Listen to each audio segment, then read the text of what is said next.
Montre que oui, il faut s'en servir pour opprimer les autres. Il faut s'en servir pour appliquer le non-droit. Il faut s'en servir pour priver les autres de ce qui devait être leur part. C'est comme ça que nous servons du pouvoir. Ou du moins, de l'ombre du pouvoir.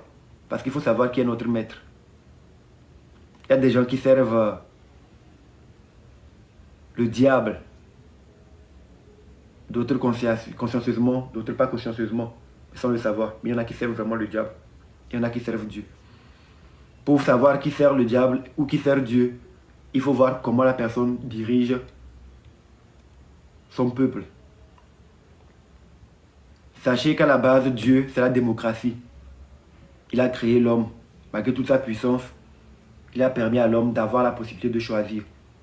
Et quand l'homme réfléchit, prend des directions dans la vie, quand il ne se retrouve pas, il prie Dieu. Dieu, j'aimerais que tu fasses ceci, ceci, ceci, ceci, ceci, ceci dans ma vie. Dieu le fait parce qu'il a le pouvoir. Donc Dieu, c'est la démocratie. Il donne la possibilité à la population de dire, de choisir le libre arbitre. Et Lucifer, quand l'a créé, on lui a dit, il faut que tu sois au service des hommes. Il dit, jamais, moi avec tout le pouvoir là que tu m'as donné, j'ai le pouvoir là, et les hommes qui n'en ont pas, pour moi je vais me mettre à leur service. Non, je vais les mettre sous mon commandement. Je vais les piétiner. S'ils sont soumis à ma loi, je vais leur donner les biens de cette terre. Je ne leur garantis pas le paradis, je leur donne que les biens de cette terre. Un peu d'argent, un peu de fortune, quelques titres. Les richesses de ce monde, je vais leur donner. Tant qu'ils respectent ma loi et font mes ordres. Tant qu'ils maintiennent la majorité dans l'obscurité. Tant qu'ils briment la majorité et respectent ce que je veux. Ceux parmi eux qui le feront, je leur donnerai tout. Dieu, Lucifer, c'est là, c'est le dictateur. Donc, quand vous voyez comment les gens traitent les gens qui sont sous leur administration, qui sont sous leur gouvernance, les gens qui sont appelés à mener la destinée d'un grand nombre, quand vous voyez comment ils traitent leur population ou leurs compatriotes, vous pouvez savoir qui est leur maître et l'intérêt de quel esprit et de quelle énergie ils défendent.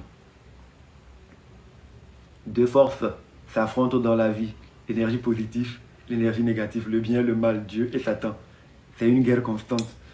Et les choix que nous faisons déterminent qui nous sommes. Pas besoin de parler. Le simple geste peut indiquer qui nous sommes. Une personne qui passe, elle voit une chemise à terre, elle voit que c'est un linge séché, qui prend le linge et le remet sur la corde avant de partir, voit des déchets au sol, les ramasse et les met dans la poubelle et continue. On sait qu'une personne qui est rangée, qui aime remettre les choses à leur place. Une personne qui passe voir le linge à terre, mais marche là-dessus. Il voit les ordures, il joue même ça, et ce qu'il tient, mais il jette encore et il part. On sait que ce n'est pas une personne qui est ordonnée. Ils n'ont pas besoin de parler. Mais à travers leurs gestes, leurs actions, on peut savoir qui ils sont ou ce qu'ils font. C'est pareil. Quand on voit un grand homme ou quelqu'un qui a la possibilité d'administrer ou de gérer, gouverner, à travers les actions que la personne pose, les répercussions que cela a sur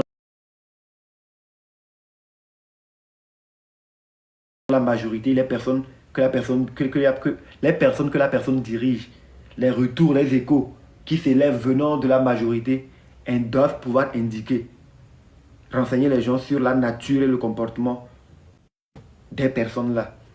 Et normalement, quand il y a une personne qui veut s'élever, qui veut se parfaire, quand on est ouvert, on prend les critiques, les bonnes comme les mauvaises, on fait le tri, la synthèse, on les met dans les balances pour savoir qu'est-ce qui vient le plus. La balance est excédentaire à quel niveau? Avec les bons commentaires ou les mauvais? Si c'est les mauvais, comment corriger pour que les bonnes actions prennent le dessus? C'est comme ça qu'on doit pouvoir se jauger, se remettre constamment en cause. Et quand on n'a pas la capacité de se remettre en cause, quand on pense qu'on est Dieu sur terre, qu'on est aimé de sa personne, on tombe dans les travers.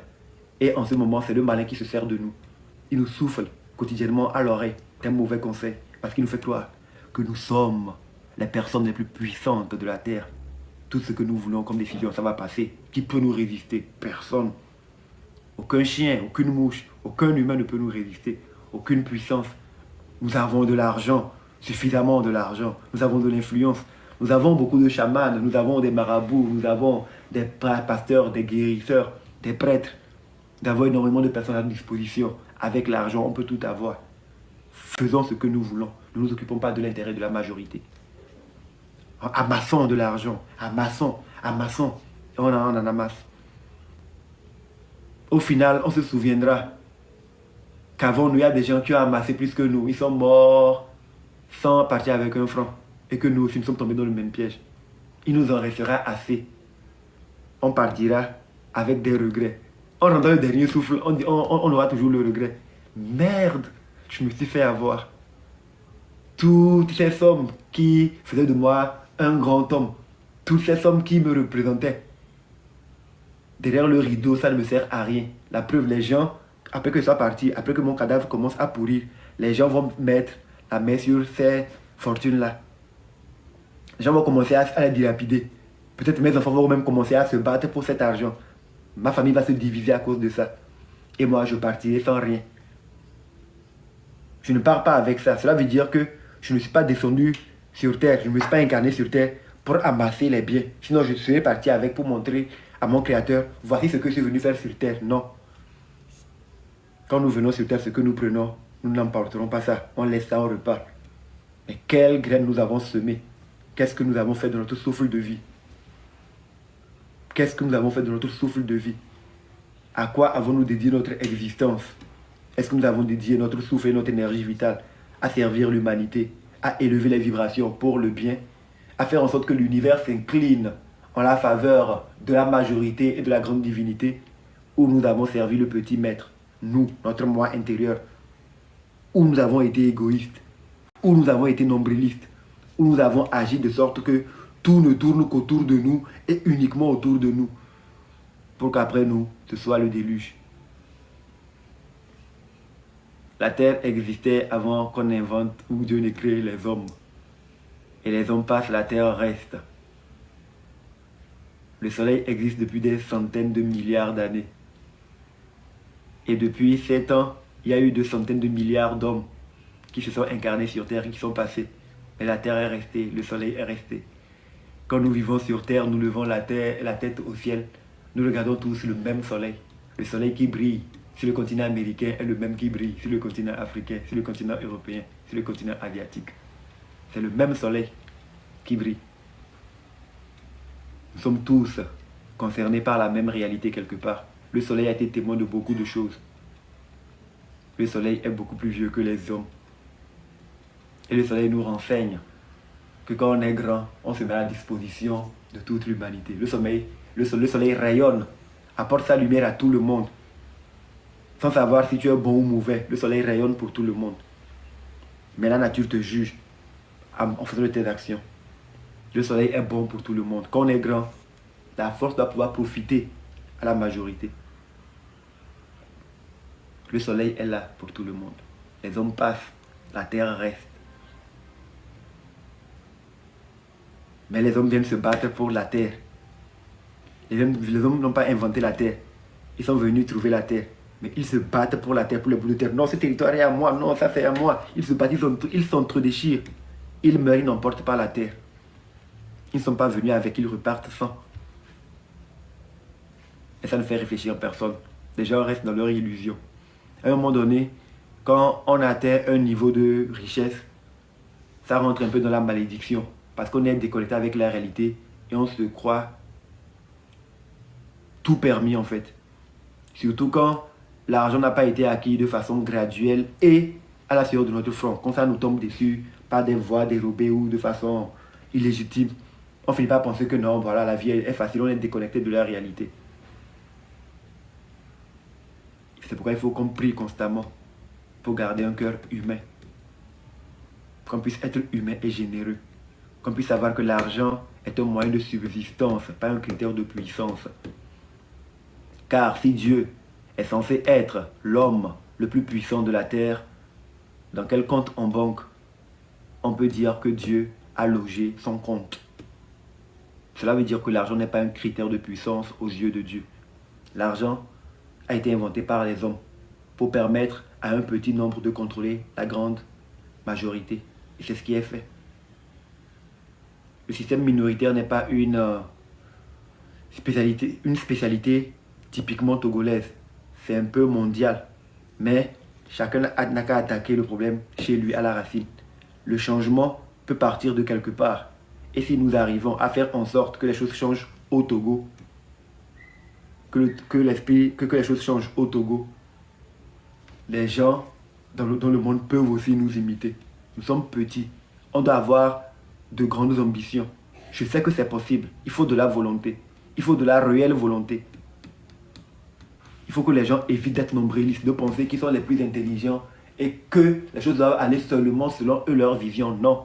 Aucun homme n'est suffisamment intelligent pour pouvoir décider de la vie de tout le monde.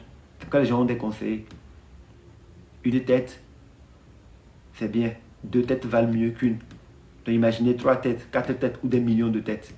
Donc il faut pouvoir donner la possibilité aux Togolais qui ont la volonté et qui aiment fondamentalement leur pays, qui aiment foncièrement leur pays. Il faut leur donner la possibilité de pouvoir participer, de donner leurs idées, d'agir dans le sens de l'intérêt général. Je ne vais pas vous prendre plus de temps que cela. Nous avons suffisamment échangé et discuté ce soir. Ça a été un live de haute qualité et de haute facture. On se donne rendez-vous pour demain. On va se séparer avec une petite retouange dédiée à la minorité. Faut leur souhaiter bonne nuit. Tapotez l'écran. Merci beaucoup, on a atteint les 250 000. Comme on se l'était fixé comme objectif. C'est bien.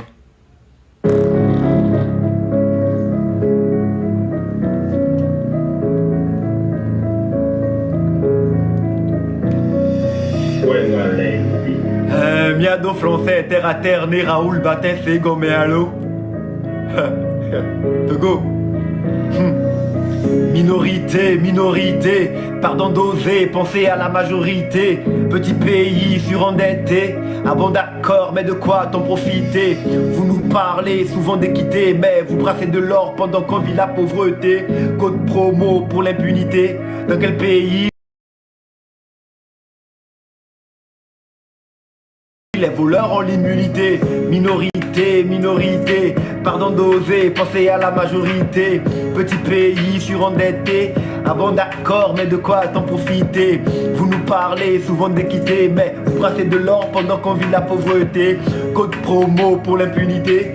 Dans quel pays les voleurs ont l'humilité? Avant toute chose, je m'éloigne de la politique. Faut que je me présente citoyen, je suis lambda. Je représente la voix de la crise, la voix polémique, la voix de la veuve de l'orphelin, la voix d'en bas. Ceci n'est pas un hit mais une météorite, une dose de cachet lyrical pour ski au néophyte.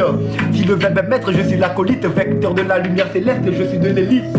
Formons des divisions contre la division, au-delà de l'union, il nous faut fusionner nos visions. Brisons l'inaction, activons l'action, réactivons l'imagination, action-réaction. Hey, il faut dégager la minorité qui s'accapare les richesses de la majorité. Le peuple doit les ligoter, ils en font trop, il est temps de les menotter. Minorité, pardon d'oser, penser à la majorité. Petit pays surendetté, ah bon d'accord, mais de quoi t'en profiter? Vous nous parlez souvent d'équité, mais vous brassez de l'or pendant qu'on vit la pauvreté. Code promo pour l'impunité, dans quel pays les voleurs ont l'humilité? Yeah, je tiens encore à vous le dire, apolitique mais humain. Ma politique est purement humaine et défend l'intérêt de la majorité.